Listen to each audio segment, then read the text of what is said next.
work we do, and particularly the topic of today, integrated student support, a systemic and tailored approach to supporting the whole child. But we'll work with what we have. What we're hoping to do over the next period of time is introduce you to what this is, show you the evidence base of why it's such an important approach, and ultimately allow you to play with some of the concepts that we use through something we call the Systemic Student Supports Academy, or S3A, which we do in partnership with the Department of Elementary and Secondary Education. But let me start with introductions. My name is Chad D'Entremont. I am the Executive Director of the Rennie Center for Education Research and Policy. I am joined by Jenna Drollette. She is down at the front of the room with a table of other facilitators. For those of you who don't know Rennie, just a very quick word of introduction. We are an independent, nonpartisan, nonprofit organization. Our mission is to ensure that educational decision-making is based on deep knowledge of evidence and effective practice. We do this in three ways. We regularly assess the status of educational systems, both at the state and at local levels. We use that information to drive a robust research agenda where we investigate what's working and what we need to do moving forward to drive improvements in our educational system. And ultimately, step three, we hope to bring that information directly to leaders and practitioners to build their own capacity to drive change. I am quick to say that we are experts in policy and change management. We are not experts in practice. What we do in our work is often partner with the experts in the room to make sure that the great work they're doing gets to folks like you. And that gives me an excuse to introduce our other facilitators today from the Center for Optimized Student Support in Boston College, Tina Chen-Xu and Rebecca Lebowitz, who are both representing that work and the work of City Connects. You're going to hear plenty about the evidence base and particularly the work that Center for Optimized Student Support has done to move forward systems of integrated student supports over the next period of time. What I want to impress upon you today, the reason why we're so delighted with this partnership between Rennie and Boston College's center, which we call COSS, I'll start using that acronym, is we think it's really bringing folks who have deep, practiced experience in developing integrated systems of support into a way that all districts and all schools can access. So what is ISS? Let me just sort of freshen us a little bit with a general concept before I head over to the experts. And I'd like you to take a look at this slide. I know it's a little bit hard to see probably from the back, but you'll note that there's a lot of stuff up here. There's things like family supports, suicide prevention and intervention programs, enrichment programs, school safety, behavior management, attendance support, translation services. And one of the things that we want you to understand is today, we are not asking you to take on something new. We are not asking you to add to an already full plate. What we want to help you see is that you're already doing so much of this stuff.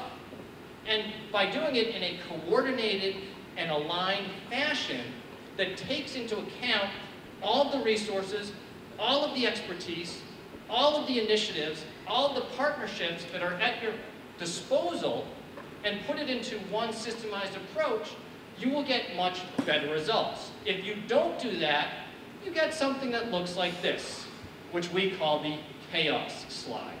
Well-intentioned, certainly helps a lot of students who are engaged in individual programs, but hard to make sure that we're addressing every child across all domains at all levels of need.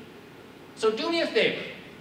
Right now, if you are doing one of the things that's featured in this slide, stand up. It's okay. Any one of these things. If you didn't stand up, but you actively have in your schools or in your district programs and initiatives that are designed to help support whole children, stand up as well. Okay. Look around the room. It's a majority. Now, in your setting, school or other, if you have a specific individual who owns responsibility for this work, stay standing. Otherwise, sit down.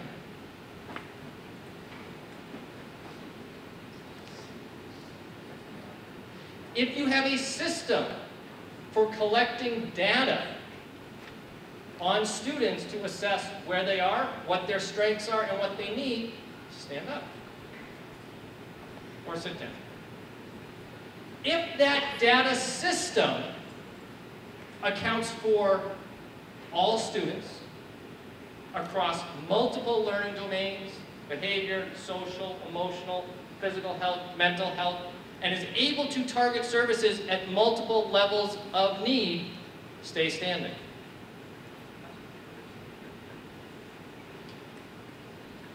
Congrats to my friends in the middle of the room.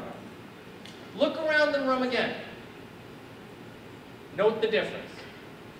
This is the difference between doing good and important work to help students, which you all deserve tremendous credit for, and having an integrated system of student supports which ensures the hard work that you're doing gets maximized.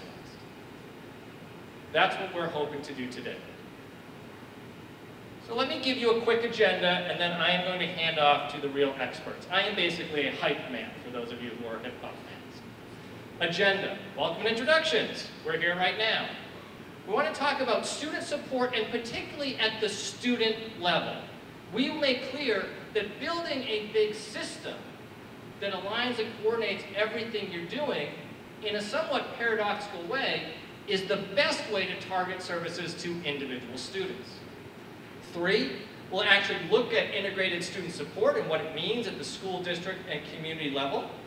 We'll spend a moment just to talk about the alignment of what we call Integrated Student Support's ISS and the Massachusetts Tiered System of Support, because there's overlaps. We know that that's the language the state uses, and we want you to see the connections. And then we'll talk a little bit about what's happening with integrated student supports across Massachusetts. 2 initiatives, one is City Connects, the other I already mentioned, the S3 Academy, because these are ways that we want to invite you to engage with ISS and become part of this work. And then we'll leave time for closing and questions. And this does remind me, actually, following this set of remarks, we are followed by Jeff Riley, so I've been compelled to tell you, I'll say this a few times, once we close, don't leave the room, please. Stay for the question. Okay. With that in mind, our agenda for today, I am going to hand off to Tina, who's going to walk us through the next items on the program. Tina. Thank you, Chad, and thanks so much for everyone who joined this session, and Desi for having us. So I'm very excited to be able to start with thinking about integrated student support at the level of the student. So we're really going to zoom in on the student and then zoom back out, as Chad mentioned, to the school, the district, and the community, and see what we mean by a system. All right, so the heart of integrated student support, the heart of all of your work that you do every day, is of course the student. So we're going to start here. And what we are going to do is think a little bit about developmental sciences, what we know about every student, and what we can do to help change the developmental trajectory of each student. So the sciences and the convergence of all of the developmental sciences really give us a roadmap for what we do in integrated support and how we apply that in the school. So hopefully as I go through these, they're not going to be new to you. I imagine that they're not, but we're just going to do a quick review so we can really focus our work here and thinking around student support. So as you may know, there's an accumulation of research findings, again, across multiple fields of research that really inform developmental science. So I'll just go through a summary of 3 key things that we've learned from the sciences. Okay, so 1, yeah, this might be really obvious, but the sciences definitely tell us that context impacts development. So as you know, students are not just students in the school, they have a context in the home, a family, they also have a community around them in which they live. So context impacts development. Number 2, what we've learned from the accumulation of research is that students, as you know, have strengths and risks. But what we're finding is that those strengths and risks co-act with each other. So you can't think about one without thinking about the other. Also, at each individual student level, we all know that there's more to a student than just one single area of development of their being. So it's not just their social development, it's not just their biological, it's also their psychological. And I'm sure many of you in the room can add even more domains of development that you see every day that impact a student. So these 3 findings really give us some great insight of what we can do about that. So with those three pieces, we know that every child is unique. Okay? So we know that as we address students' needs, we should think about them individually. We also know what's really exciting is that from the sciences, and a lot of evidence shows us that we have an ability to change the developmental trajectories of each individual student if we think about them individually, if we think about their context, we think about them as a whole child, and we think about what their strengths and needs. So again, this isn't really just a quick overview to remind us that scientists give us a good roadmap of what we can then apply into our school. So often when we talk about integrated student support, what happens is that we have an elephant in the room. So let's just address the elephant in the room head on. We all agree with the science. We see it every day. Students are unique, they have different areas of development. But when it comes to a school, we have pressures, right? The pressure is that schools are accountable and focused on student achievement, specifically measured by test scores, achievement. So what's really exciting is that we also know from sciences that only a third of the quality in-school experiences that you provide from an academic standpoint impact achievement. What we know is actually 2/3 of what impacts achievement is actually out-of-school factors. So what happens outside of the classroom and outside of the school building. And so that's really why we're here talking to you today about integrated student support. It's really thinking about how to connect those out-of-school factors with the in-school factors and being able to think about them holistically, right? Connecting students to the right resources at the right time to address those unique needs. So I'm going to hand it off to Rebecca, and we're going to think a little bit more about individual students and hopefully have a discussion with you. So I'm glad to see most people are on a table with others. If you're not, we encourage you to move with others so you can have a discussion. All right. So, hi everyone. It's nice to see all your faces here on a Friday afternoon. I know a lot of you hold different positions at schools or in school districts, but I want you to put on a teacher's hat right now and meet Maria. So as it says up here, Maria's math and reading performance is slightly below grade level, but she remains engaged in class. She's new to her school district and appears to have trouble making friends in school. So I want you to think about Maria. It's the beginning of the year, you're her teacher. This is all you really know from her student file. And I want you to turn and talk. Turn to your neighbor. From what you know about Maria, that short snippet, what would you identify as her strengths and needs, just setting out? So we're going to take a couple minutes, turn and talk, and then we might share out and Tita will run around.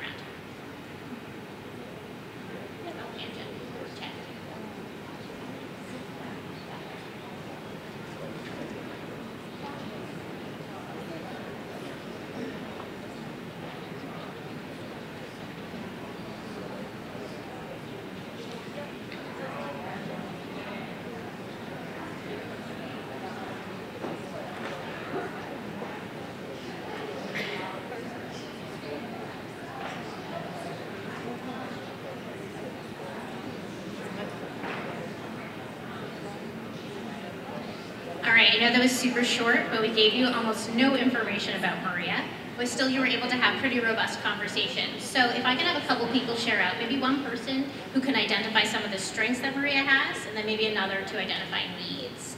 And Tina or Chad will hand off a microphone. A lovely volunteer.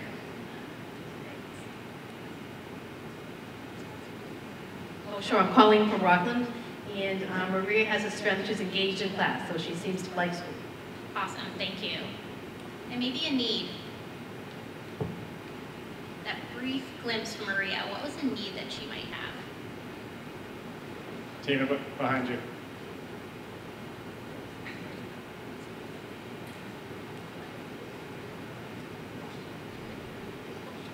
Hi, I'm Justine from Littleton, Massachusetts, and one of the needs is that she hasn't made friends yet, so that lack of social connection may be holding her back some.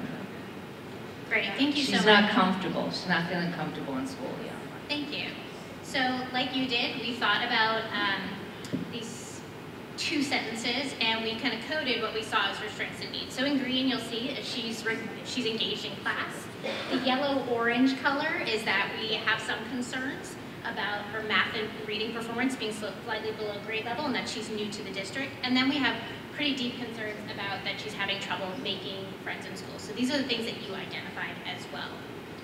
So based on these thoughts about her strengths and needs, we've considered and come up with an initial assessment of what we think would be the appropriate tiered supports for Maria.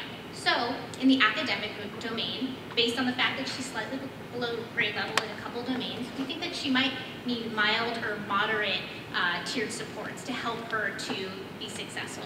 And in the social emotional domain, we actually are not sure whether she'll need mild or moderate supports or significant supports to help both with the social emotional part, her having trouble making peers, but also this might be mitigated a bit by her being engaged in class. So this is the initial assessment we've made. And as her teacher, you might think, okay, if I'm analyzing this alone, based on that information I got, I have this idea that maybe a challenge that Maria has that would be important to address is that she has trouble making friends. And so I might ask myself why. Based on this information I've gotten, I can see, well, it's maybe that she's not engaging much with her peers. And why isn't she engaging with her peers? Well, maybe it's because she's new to the school district. And I've settled on that. And as the year progresses, I might gather more information about Maria. I might have a parent-teacher conference and gather more information there. I might get to know her better as a student.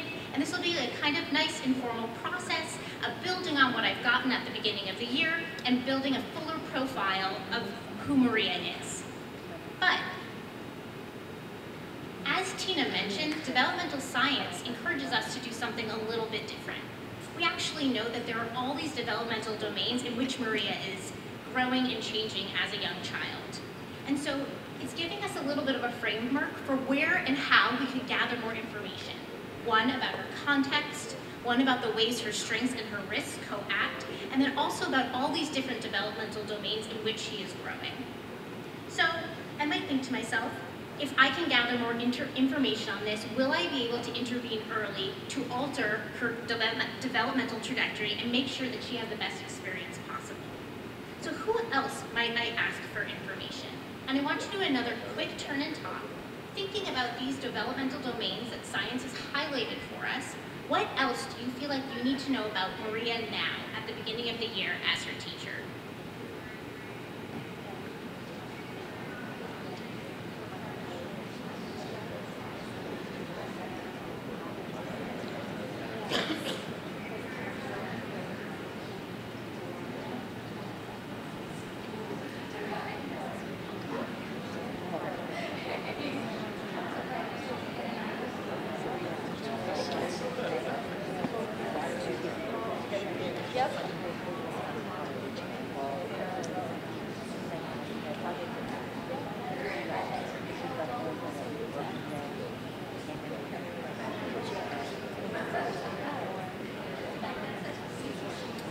Let's share out. I'm sure that we could actually have an infinitely long conversation about all the different pieces of information we'd love to know about Maria and that you would potentially gather. But let's just get a few ideas, again, with Chad and Tina running around with the microphones.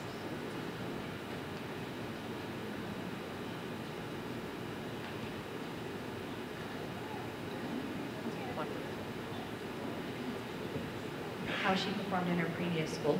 Great, so how she performed previously.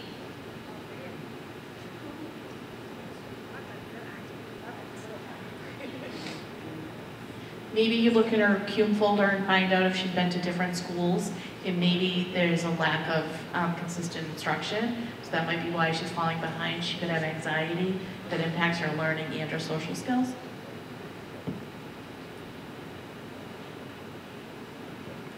We had talked about how she may be interacting with her peers in other content areas. Maybe she's just not interacting or engaging with her peers in those classes because she puts that to sense.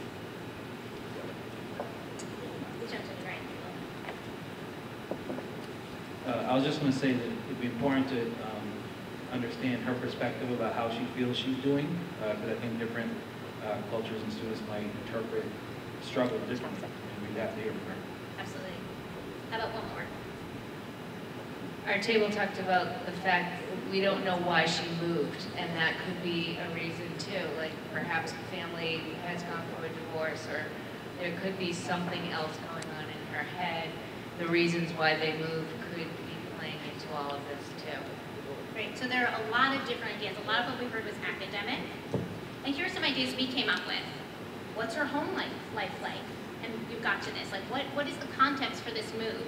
How do her strengths and needs relate to each other? So for example, we know that she's engaged in class, but her reading might not be great. So how could we leverage her engagement in class in order to improve her reading? And then third, what are the other developmental factors that are actually that are influencing, her trajectory? So is there something else social that a lot of people mentioned? Or is there something health related? There are a lot of different things that we can ask about her. And then, using that information that developmental science has encouraged us to gather right at the outset, can we determine what underlies Maria's apparent strengths and needs that we see just at the beginning? It's as though you might have read our mind. So we think we've gathered all this information as her teacher. We originally thought she didn't engage in class, and that it's because she's new to the district. But then we began to dig deeper with this new information, and we learned that she and her mother actually recently moved, and that they did that to be closer to the mother's family, and that the actual reason that they moved to be closer to the mother's family is because there was a recent divorce. Now this is just an example student, but you could imagine that as you start to gather more information and dig to learn about this student, that you're actually getting a much broader picture and fuller assessment not only of the student, but of what the tailored services they might need in different developmental domains are in order to have them have optimum outcomes, both academically at school, but also thriving in life. Rebecca, if I may, I just wanted 2 reflection points for the room. Number 1 is when we talk about setting up a system of integrated student supports, you just did it, right? We can get more sophisticated with how we collect data, how we make decisions, but finding time for as a team of educators with multiple perspectives and different responsibilities and expertise to sit down and discuss how to best support a student, that's the starting point. And just reflect for a moment, is that something that you are able to do and have the time to do in your own settings? Or is it something that would be a new approach, right? That's getting started. While you reflect on that, the second thing I just want to mention is what Rebecca brought you through is a very simple practice in what we might call change management or improvement science. Forget the jargon, don't worry about the jargon. But it's asking yourself 5 questions. And it's a very simple way to go deeper in your own thinking and understanding in order to understand a problem. In this case, what a student might be facing. By pushing yourself to not stay at the surface level, but ask yourself repeated questions to better understand, you'll get a deeper understanding. So I just want to call it that technique and encourage folks to use it in their own practice. Thank you, Jen. So what we've gotten to here is an expanded assessment of Maria's development in each domain. As I had said, we just got a bigger picture of her. Maybe not the full one, but we have a better idea of all the things that are happening in her life. And as Chad was alluding to, what we've just done is taken a whole child approach, which you actually probably are doing informally, if not formally, every day. And what we've done in order to take this whole child approach is to address and think about her strengths and her needs across multiple domains that are relevant to Maria. So, we want you to meet Anna.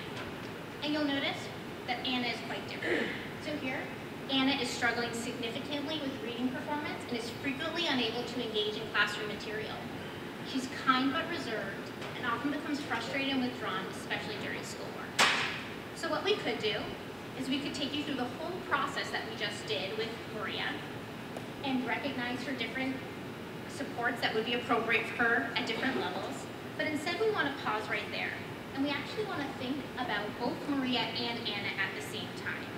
And the unique constellations that each of them has, both in terms of their strengths and their needs, but also in the potential services that would support their growth and then their long-term trajectories.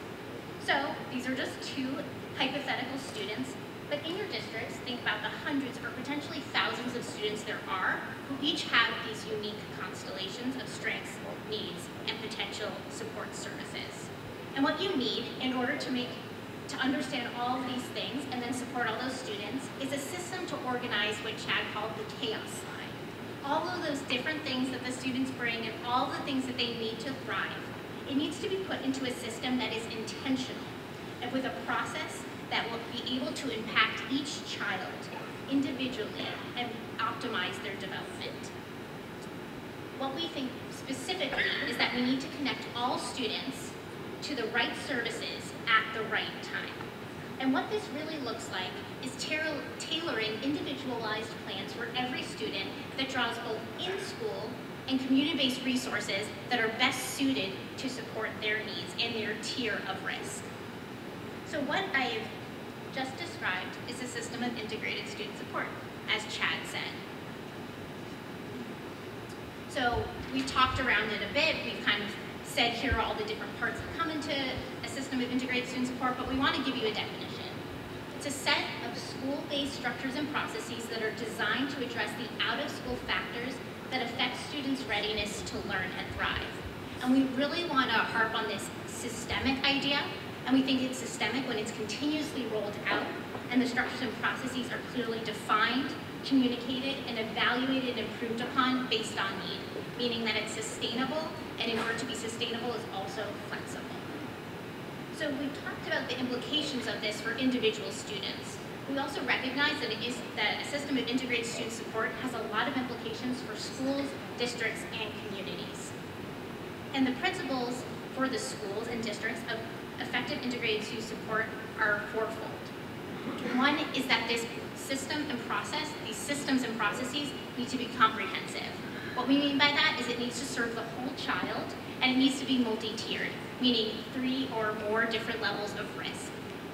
It also needs to serve all students in a school system or district or individual school.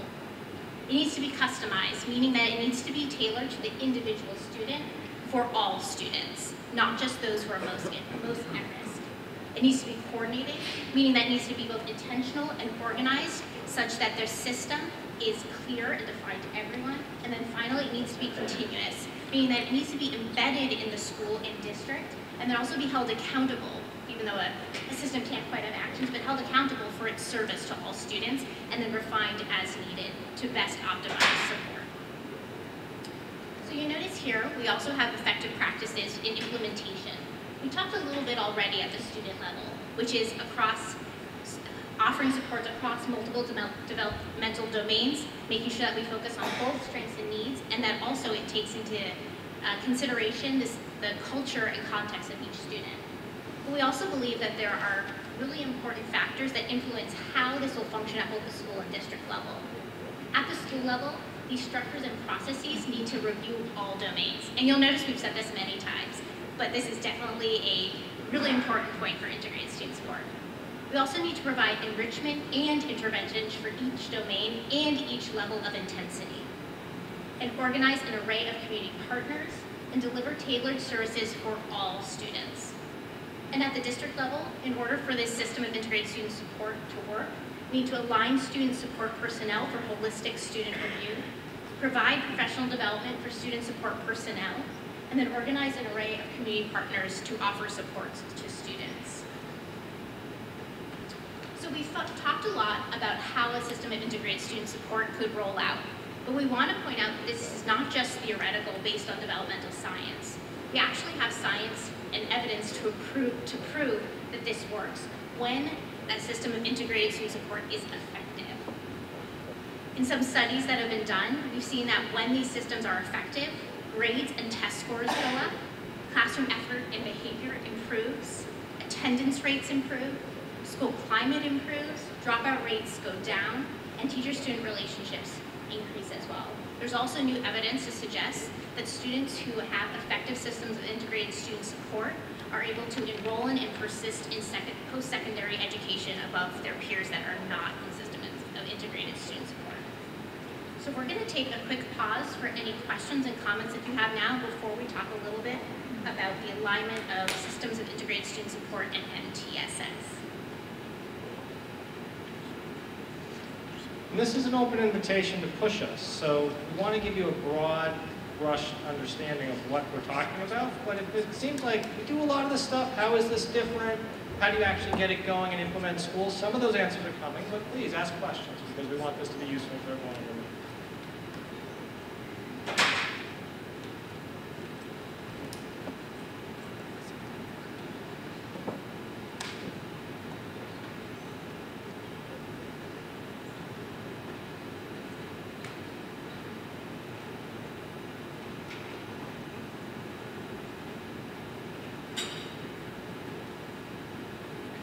Must have been quite a presentation. I know.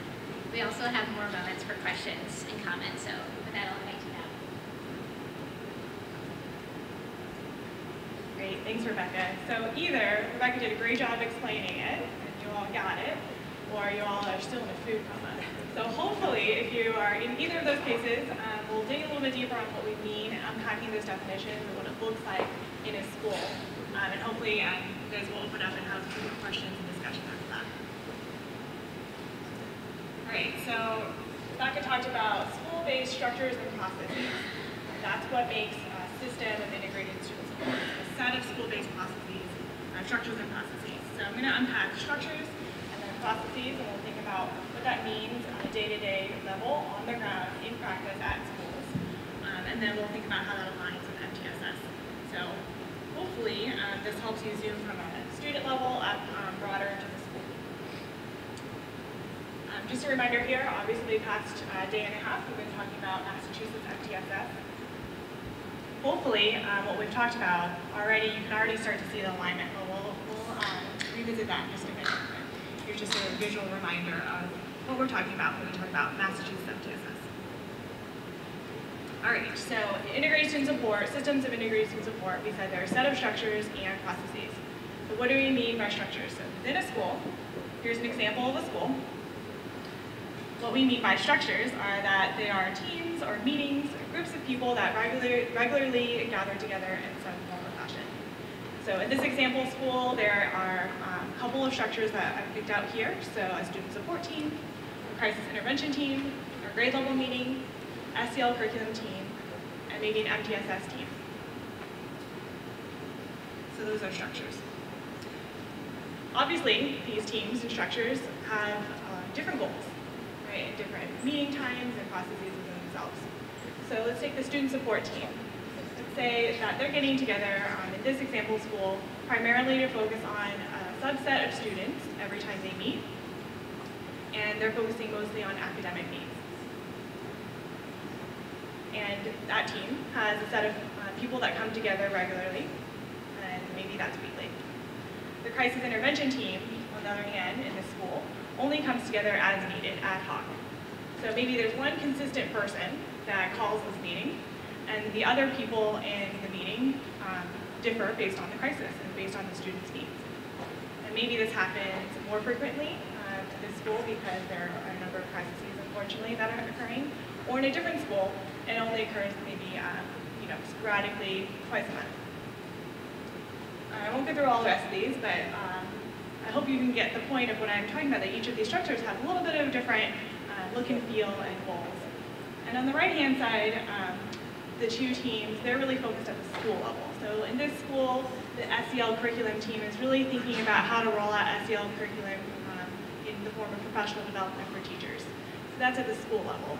And same with the MTSS team. They're thinking about how to organize their tiers of support, take all the great things they've learned from this conference, this institute, these past 2 days, and implement in the school at the school level. We've actually already touched on this, right? In each of the teams, because they have different goals, they also have different processes in which they gather together. So their agendas may look different. Maybe the lead changes depending on the student or the time of year. So when we said a set of structures and processes, this is what we mean. When we say a systemic approach, what we mean is coordinating all those structures that have all the pieces that can support individual students in different developmental domains.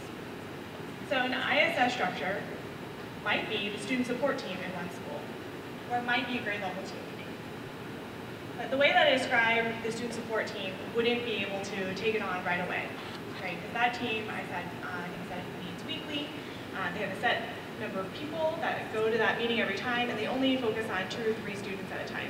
What we describe is every student, every year, trains and needs across multiple domains.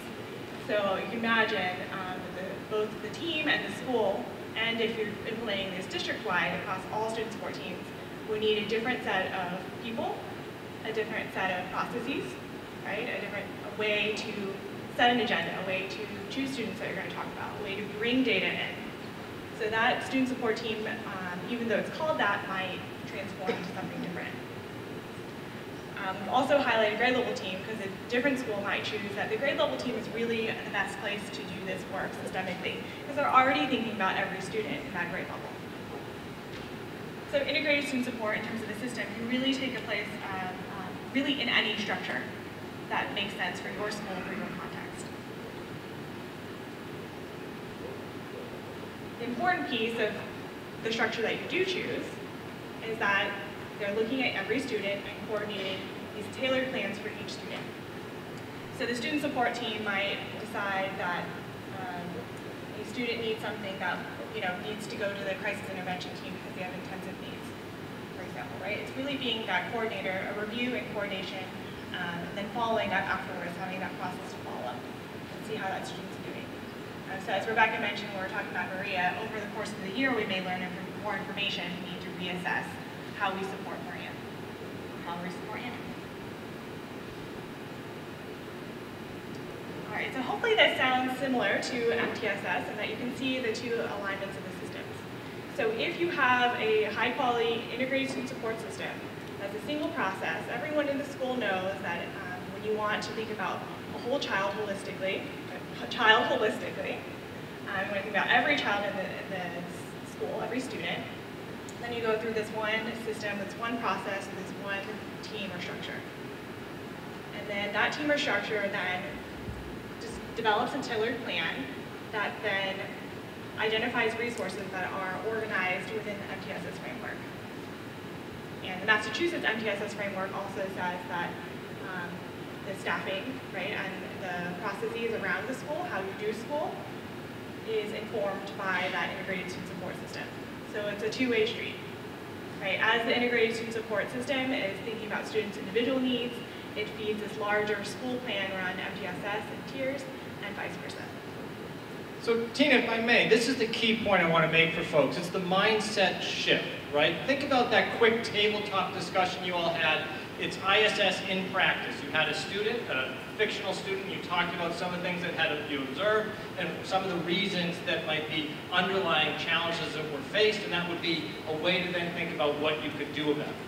What Tina is saying is in order to effectively support all the students, what we don't want to think about is a program or an initiative that we should put in place that addresses a specific need.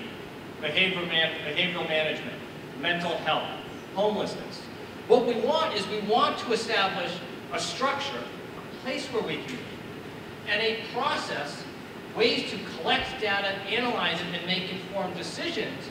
So everything that happens in that space can serve all students, not just Maria, but every other student in the school that might have a challenge. And we strongly believe that if you take this approach, the mindset shift, where you focus on building a system that just makes what you're doing more effective, as opposed to introducing a new strategy, what you will accomplish in doing that is what Massachusetts is asking you to do for its MTSS. Right? Thank you, Chad. So I'm conscious of time, but we have about 15 minutes left. I'm going to see if there are any questions in the room before we move on, and to give you some examples of how some schools are doing this on the ground. Any questions or discussion?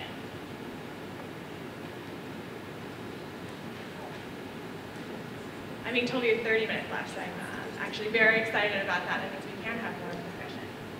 It's resonating with folks.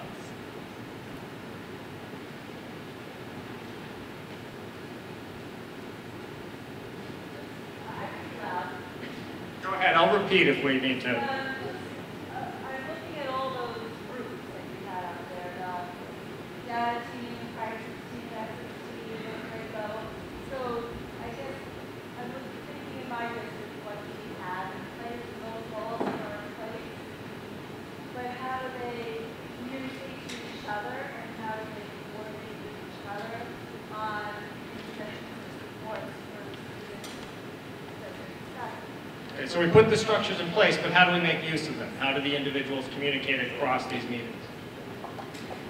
Great, so what we believe in terms of a system should be choosing one structure, or maybe it's one individual. That is the funnel where all information gets either collected or channeled to, right? So that way you can systematically review every student across all domains, and then share that information back.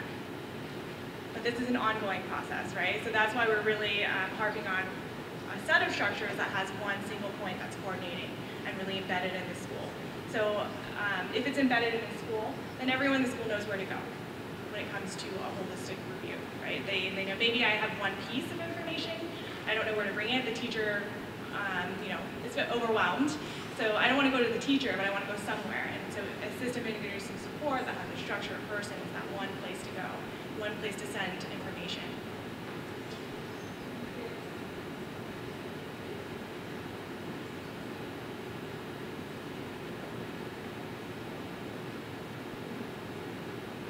Any other questions?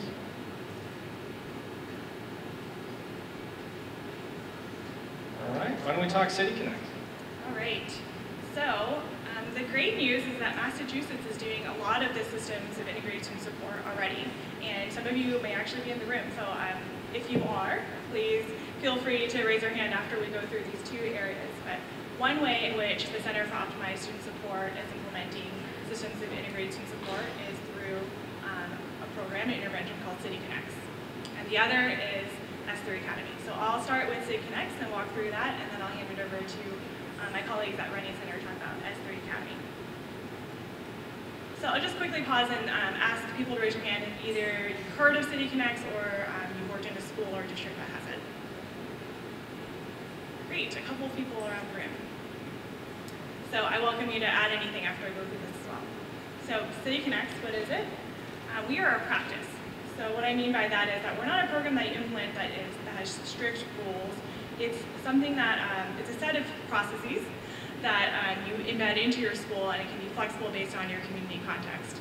So what we do is work on reviewing every student every year by talking to every teacher. And this is our little diagram of how that works. So on the top left-hand side, what it starts with is that we talk with every teacher. You know what, I should step back for a second. Our program, we hire coordinators, what we call City Connects coordinators. Those coordinators are master-trained social workers or school counselors. So that's the single point of contact that is embedded in the school. Sometimes, depending on the context of the school decides that they have a school counselor that can then adjust into this new role, or the school decides, we really don't have anyone that's similar to that role, we'll hire someone new in. So that person does this work. They review every student with every teacher. So what that means, at the beginning of the school year, they have a set of prompts. It's a practice of a set of prompts and a place to record and review all domains, strengths, and needs of every student in that classroom. And they decide on a level of risk.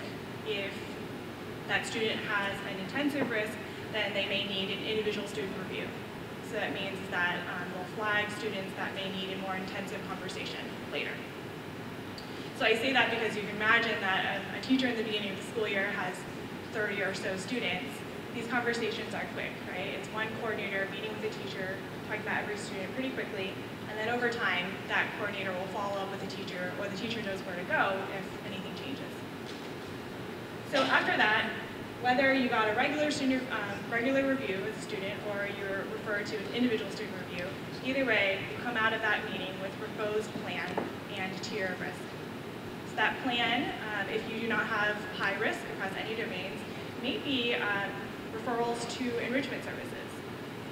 Right? So maybe the student is very outgoing, so the proposal that the teacher and the coordinator come out of is maybe we should talk to their family about enrolling them in an after-school program.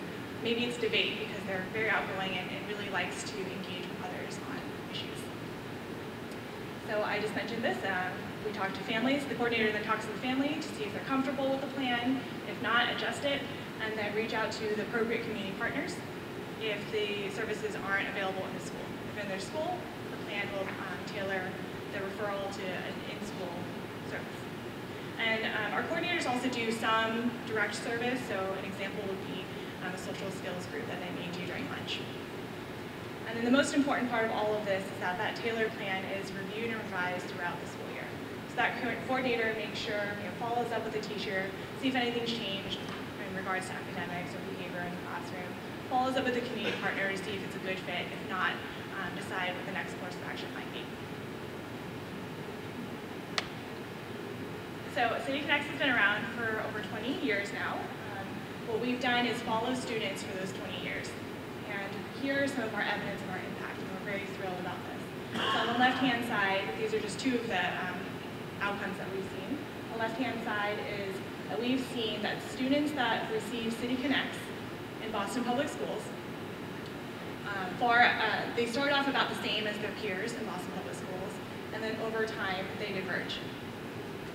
So we see the effects of City Connects being long-lasting in terms of grades and test scores, but also on the right-hand side, we can see that our dropout rates are significantly lower than comparison students in this case, Boston Public Schools. Rebecca mentioned exciting news that we're also seeing that this extends out to post-secondary education, that students that have City Connects are more likely not only to enroll in post-secondary education, but also graduate.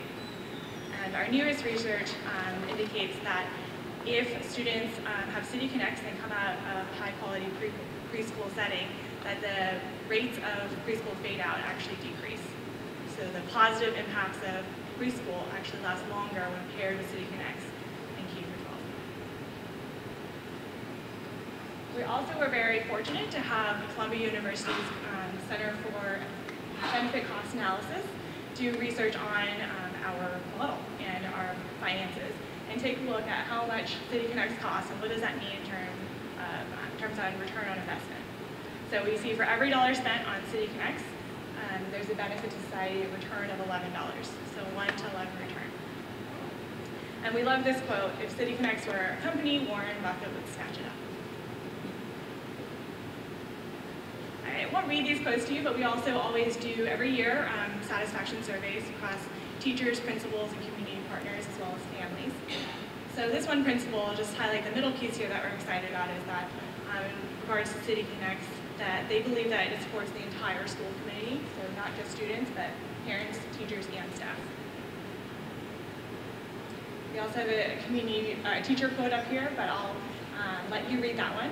On the right-hand side, I'll just reinforce some of the value propositions that we provide. So City Connects is that practice, right? So we talked about how systemic student support is a set of structures and processes. Well, City Connect specifically it tells you who that person is and what processes will follow. It's not for every district, but for districts that do use it, what they say is valuable to them is that it's a systemic approach. It's already vetted and codified and evaluated. You already are provided with a qualified staff that gets professional development over time. So we provide professional development for that coordinator throughout the school year. It offers processes already, right? It comes as a package deal. That coordinator has the time, because they're dedicated just to this, to coordinate with families. And also we have a database that's called MyConnects. So the coordinator inputs all of the tailored student plans and he updates those plans throughout the year in MyConnects. And last but not least, we have a Fidelity System, so we can track if coordinators are following the practice, and if not, how we can coach around that and bring it closer to our practice to make sure that the impacts will be felt long-term for students. So that's City Connects. In Massachusetts, we are currently in 3 public districts and 1 Boston Catholic district, and in the past we've been in Holyoke and Brockton as well. So that was a whirlwind overview of City Connects. We're happy to answer additional questions about that. We also have our contact information there. But I'll pass it on right now to our colleagues at the Rennie Center to talk about S3 County. Great. All right. Thank you, Tina. Thank you very much. Quick friendly reminders of coming back to the stage that the PowerPoint, I know it's difficult to see, this is a big room, it's the tech we have. It's on the shared drive that's available to all of you. And I see a number of people on your laptops already have it called up. So if you want to review the slides later or you're having trouble reading them now, that's where they're also located. So right about now, usually probably what's happening when we talk about integrated student supports are people sort of like, I get it. Okay, it's important, yes, and I don't mean to be sarcastic about that because it makes me sound cynical, but the point I want to make is, like, of course we all believe that all students across all domains at all levels of strength and need should be supported. And while we've talked to you about key components in a structured approach, usually people are saying, like, yes, but how do I do this? And here's the thing. We want to whet your appetite. In 15 minutes, we don't really have a way to give you the answers. What the S3 Academy is is it's an opportunity to work with you all directly on developing your own system. It's, as I mentioned at the beginning, but as a reminder, it's a partnership we do with the Department of Elementary and Secondary Ed, and here's the best part, it's free. It's part of what they offer. It just allows you to work with us to go through this planning process. What it does is it builds on City Connects, as Tina just shared with you. City Connects, a 20-year established program at Boston College, largely focused in urban districts, to create this structured approach by putting a liaison in a school to help coordinate this process. Well, we say, how can we help communities grow their own approach? If you would want to take this on independently and think about building up your own system, how might you go about it? And through the S3A Academy, what we will do is come up with answers, not a stock approach to say when should you meet and who should be there, but actually work with you to say, what are the current assets of your district? What's the available expertise? What are the resources? And what are your core goals? And then let's step back and say to ourselves, structures. Okay? When should people meet? Who should be there? Processes. How do we staff this? Systems. What data do you collect? And how can we analyze it? Because you already are collecting academic data. I know you have to do that. You may have a school climate survey. You may do individual assessments on social emotional learning with a group like Panorama. You may have something else in place for behavioral management. And based on what you've already set as strategic goals, we can take that information, put it into an approach to evaluating and understanding where every student is, and then go back to those meetings and use that as useful information. So what I want to do is I want to ask Jenna to come up and share with you what S3A looks like as a process, what the goals are for the program, what the set standards are, what the resources and tools are that we use to guide you through this planning process, and ultimately what we hope the outcomes are. Jenna? Thank you, Chad, for that introduction. Yeah, I just want to reiterate one thing that Chad said, which is, the reason we want to highlight this work that we're doing in the S3 Academy in conjunction with COSS is that it's really an opportunity to support all Massachusetts districts in developing a system of integrated student support. And like Chad also mentioned, this is really getting into the how. How are we doing this? How are we taking the best practices that we know that an effective system of integrated student support needs to be comprehensive and customized, coordinated, and continuous, and how do we actually put that into practice? And the way we see doing that is through a set of 5 really concrete, actionable standards that we've developed just for the S3 Academy, which you can see up on the slide here. I'm just going to give you a really high-level overview of what those standards are, and then we're going to dive a little bit deeper into the kind of work that we do in S3 to help school and district teams evaluate where they are along these standards and make progress along each one. So the first standard is setting the stage. What needs to happen at the outset to make sure that an effective system of integrated student support is going to be successful? And this is related to building consensus among stakeholders. That means staff, students, families, teachers, school leaders, district leaders, and communicating about ISS effectively across all of those stakeholders. The second standard, structures and staffing, that's related to a lot of what Tina and Rebecca have already talked about, which is establishing a team structure that reviews all students across multiple developmental domains at different levels of intensity. The third standard is processes. So is there a formalized system for reviewing students, developing tailored student plans,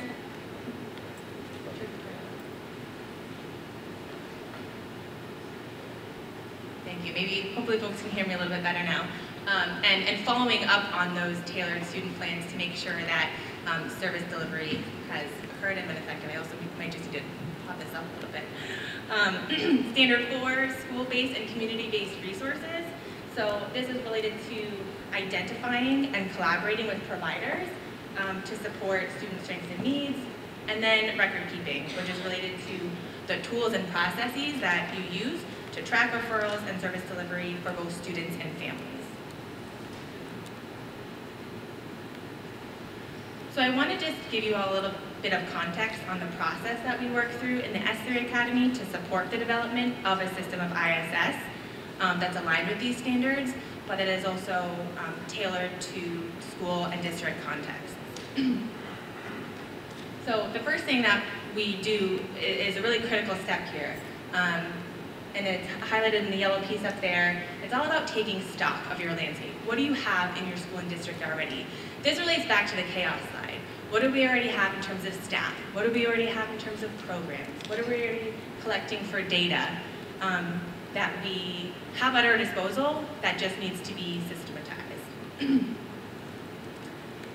The second kind of step in this progression to action is the really key resource that we use in the S3 Academy, which is a self-assessment for integrated student support. The goal of this self-assessment is to, after you've identified what you have at your disposal, trying to assess how it aligns with best practices, meaning these 5 standards that we've outlined for you. And the third step is implementing this system of integrated student support. The implementation plan that we use in S3 is directly aligned with the standards to make sure that all the actions that school and district teams are taking are directly aligned with achieving progress across the 5 standards. So like I said, I want to just dig a little bit deeper and show you all the self-assessment and give you kind of a high-level taste of what schools and districts in S3, the process that they go through to kind of evaluate where they fall on these standards. So hopefully you guys can see, for the most part, I've included a little snippet of the self-assessment. This is the first standard. As you can see, standard 1 is setting the stage. Right below that, there's an aim. And so accomplishing this aim is what kind of excelling in this standard looks like. And what you can see below is we've broken this out into 4 different substandards, and making progress on each of these substandards supports a school team or a district team in making progress towards the overall aim. And Jenna, if I may, let's stay with this just for 1 sec, because I appreciate the visual, it's hard to see. So this is more for the auditory learners, but worth spending time with. So Jenna said that there's an aim. That aim is right at the top at the beginning of each standard. This one says the aim is an integrated and holistic approach to student support that is established and communicated. So that's what you're trying to do as a first step. You have it in place and everyone is hearing about it. You have substandards around consensus has been built among the faculty, staff, and school. Consensus has been built among faculty, staff, and school-wide community to address all students across multiple domains. The approach to support students is aligned with equity goals. Following consensus building, the approach to student support has been communicated to all staff, families, caregivers, and community partners. So you're working through a number of steps that you need to accomplish, in this case, just to make sure that you set the stage. And what you do is you assess your own progress from exploring, which means we've never talked about it or we've mentioned it but nothing's happened, to excelling, something is fully established. This is more art than science. We're not doing a sophisticated quantitative research project to figure out where you should check the box, but it's a way for you to say, take stock of where you are, and then measure yourselves over time whether you're not making progress. The key reason I want to take a moment to stay on this is while we're showing you setting the stage, because I guess it's standard 1, so it made sense to show you standard 1, when we get to the other standards, processes, structures, staffing, what it also includes is very specific steps to walk you through. How to set up meetings, how to set up data collection systems and do data reports, how to think about actually record keeping so that information is stored and shared. All the things that would be necessary. Again, I'm going to say this over and over again. So this is treated as a mindset shift where you've developed a system for organizing work. You're not looking to implement a new initiative. Great, thanks, Chad. And just to kind of show you a little, give you a little sense of what this looks like, I'm just going to ask that I'll give you all a couple minutes to turn and talk with the folks at your table. Hopefully you're sitting with folks from your own school or district, but if not, that's okay too. And I want you to consider these questions. So to what degree is there consensus among faculty, staff, and school-wide community regarding the importance of an integrated and holistic approach to support for students. So this is directly aligned with what you just saw Chad talking about in Standard 1, building consensus and communicating about integrated student support. I also want you to consider whether or not your school has one of these team structures that we've talked about over and over again that regularly reviews all students across multiple developmental domains for both their strengths and needs. Does that exist in part, in whole? Where does it exist? And then to what degree does your school have a system and or a designated point person for following up on plan implementation? So once you refer a student to different support services, is there a process for following up on that to make sure that the referral happened, that the service delivery is happening, and that the student is actually benefiting from those services? So I'll just give you folks a couple minutes to talk amongst yourselves, and then we'll just do a quick share out after that.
All right, I hate to cut conversation off, but I'm hearing a lot of really great things, and I'd love for just a couple of folks to share out some of their reflections or reactions to these questions. Any volunteers? We have microphones on both sides of the room. We got someone in the middle here.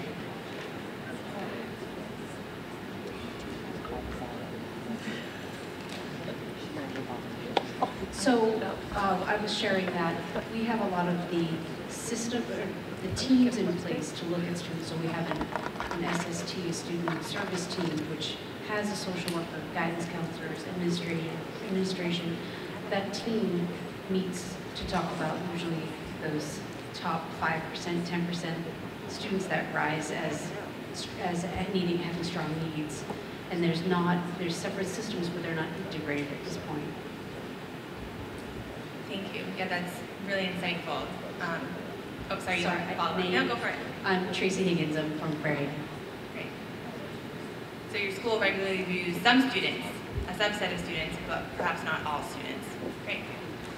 This comes up a lot as well, and I like to point out two things. One is the obvious point that every student probably could benefit from some level of support and guidance, even if we're talking about enrichment and acceleration.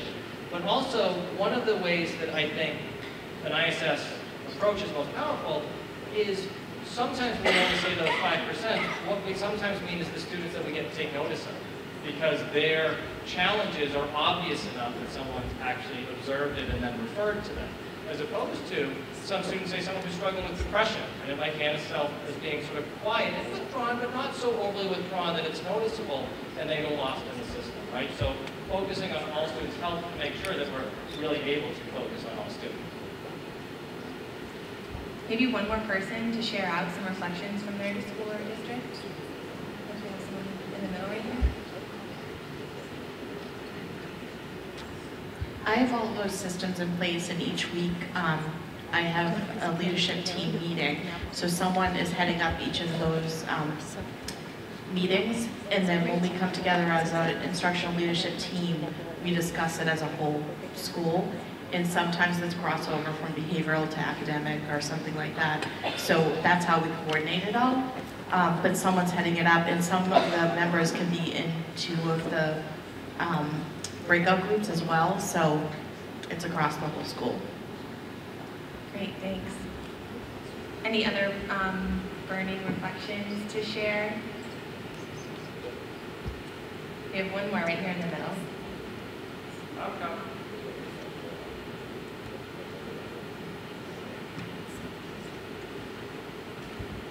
So I believe that our school does a lot of this, but what I've noticed is that we don't do like the positive side of the students, the ones who aren't sticking out, just as you mentioned.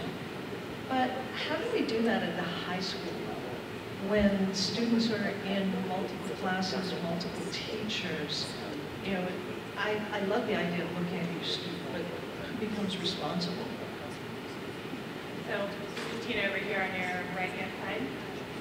I'm going to answer that from the City Connect's perspective. Go for it.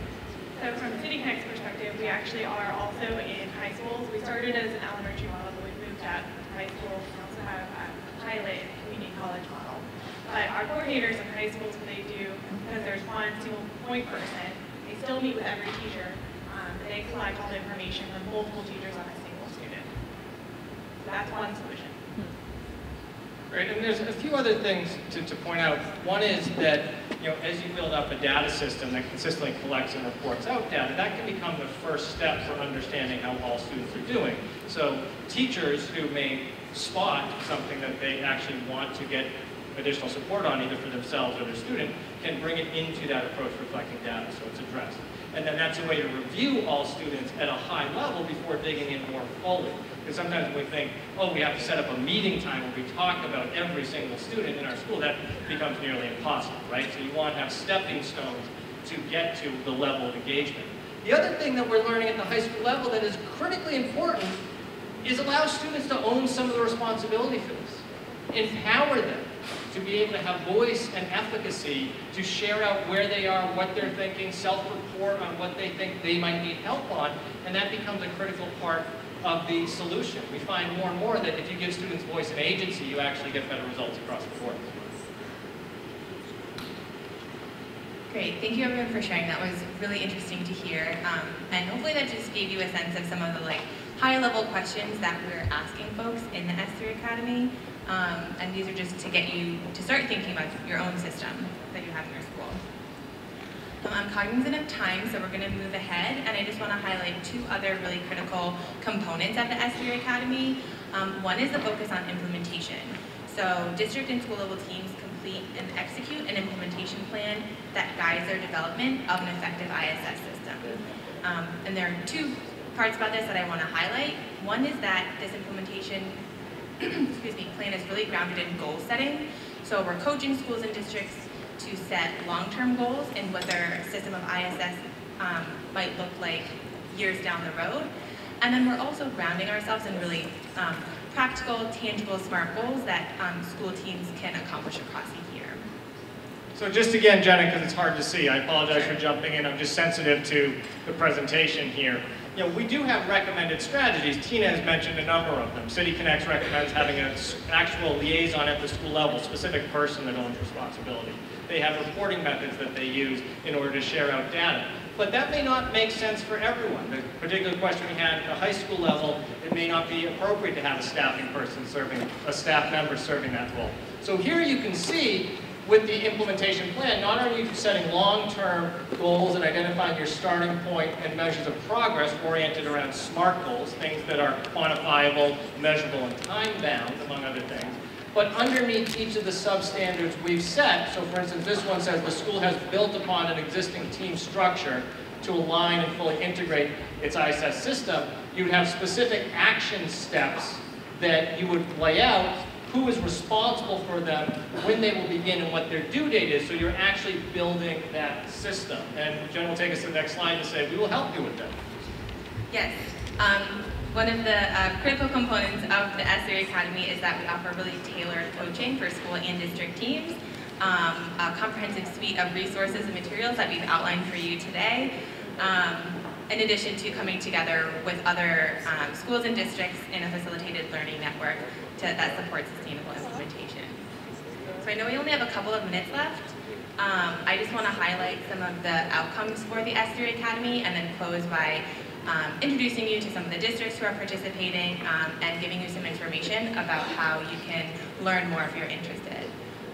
So the outcomes we're really interested in the SU Academy are that participants are able to articulate the principles of best practice for integrated student support, develop a shared mission across their schools and districts for systemic integrated student support, that they do this kind of landscape analysis and assess the resources that they have already, that they're assessing those resources and how they align with best practices, that they're acting on a detailed plan for sustainable ISS implementation, and that they come out of the year or several years, we have districts who are joining us in their second year now, that they've developed a network of peers that they can lean on for support in this work. So like I said, I just wanted to highlight a couple of the districts that are participating in S3. This year we have 11 school districts, 8 continuing on from last year, 3 new districts highlighted in yellow there from all across the state. And overall, the SU Academy across these 2 years has served over 60,000 students in the districts that have joined. So it's been really great so far to work with these folks. And if you have, Chad, if you have anything to add, please go for it. Or if you have any questions about S3, feel free to reach out to Okay, so we're off the stage in 30 seconds. I know we're at time. I see Andrea right there. I see the commissioner in the back of the room. This is part of my strategy to make sure that you all stay for his remark. I know you were going to anyway. Real quickly, this is my sales pitch because this is free. If you're interested in the S3 Academy, please reach out to those emails or come see us at the front of the stage. We probably can take 2 more districts this year in this year's Academy. After that, we'd be planning for next year, but that might suit some people's schedules better to help you in this work. Please remember, it's designed to be customized for everyone who's at different levels. If you've never talked about this or communicated it to faculty, there's a plan for that. If you're doing it, but you realize it's not school-wide or addressing all students, there's a plan for that. If it's not organized enough so you're not collecting data consistently and sharing out, we can address that. And if you're doing all of those things, we're certainly happy to help you assess progress and probably make new connections to folks in your community providing other services. Because the last big picture thought I want to leave you with, the real power of ISS is you're not expected to do this alone. This is a process about getting everyone in the school, but really in your community, all working to help students. Thank you, everyone. I know it's hard with people coming to